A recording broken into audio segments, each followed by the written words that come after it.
স্বামী স্ত্রীর সম্পর্কটা হচ্ছে হাত আর চোখের মতো।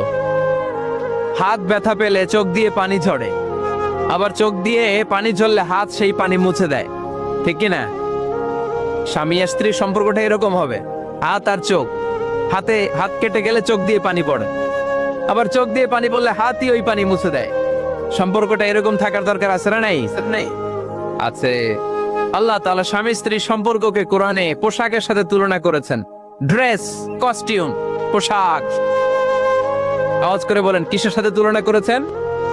পোশাক। কেন পোশাকের সাথে তুলনা করলেন? কারণ পোশাক মানুষের লজ্জাস্থানের হেফাজত করে। ইট কভারস আওয়ার প্রাইভেটস।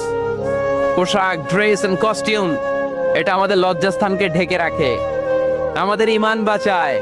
তেমনি স্বামী তার স্ত্রীর চরিত্র হেফাজত করে, স্ত্রী তার স্বামীর চরিত্র হেফাজত করে, ঠিক কিনা?